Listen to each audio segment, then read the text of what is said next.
मित्रांनो, संध्याकाळचे जवळपास 5 वाजलेले आहेत आणि मी आत्ता पुनावड्यामध्ये आहे. आणि पुनावड्यात अगदी राहुल डाऊनटाऊनच्या इथे आणि एवढ्या बिल्डिंग्स आहे ना, बापरे बाप. मी आत्ता आलो आहे ब्ल्यू टोकाई या रोस्टी कॉफी कॅफेला भेट द्यायला, इथे कॉफी टेस्ट करायला. कारण या कॅफेने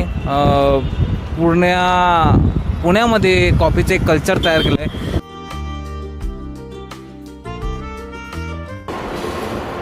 हा पुनावड्यातला ब्ल्यू टोकाईचा कॅफे आहे.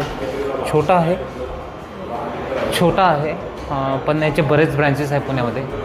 एक ब्ल्यू टोकाईचं फ्लेवर गाईड पण लावलेलं आहे इथे. आणि हे जे आहे माझा मित्र सोबत आहे. तर आम्ही यांची जी खास आईस पोरवर ही कॉफी टेस्ट करतो आहे. कारण का एक पोरवरची कॉफी हे ब्लॅक कॉफीच आहे. पण पोरवर एक प्रकार आहे जो अतिशय पाण्याच्या प्रमाणामध्ये तयार केला जातो. त्या ब्ल्यू टोकाईच्या कॉफीज आहे बघा. इथे फ्रेंच प्रेससाठी स्पेशल कॉफी आली. फ्रेंच प्रेस कॉफी आपण वेगळी ग्राइंड करून घ्यायचो. आणि कोल्ड ब्रे पण आहे.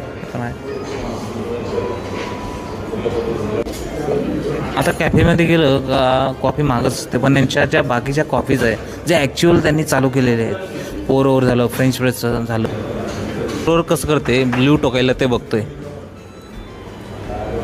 बघा. रेशिओ आहे किती कॉफी आहे? 18 ग्रॅम्स.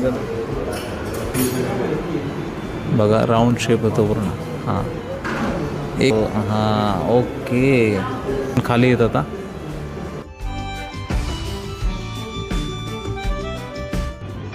साईडला घ्यायचं.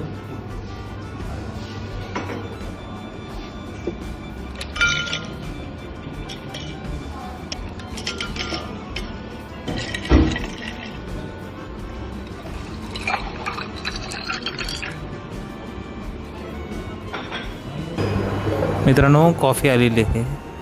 पोरवर आईस कॉफी.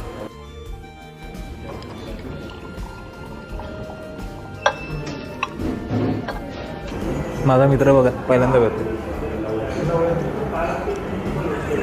कसं वाटतं. बेस्ट वाटली. एक प्रकारची ब्लॅकच कॉफी आहे.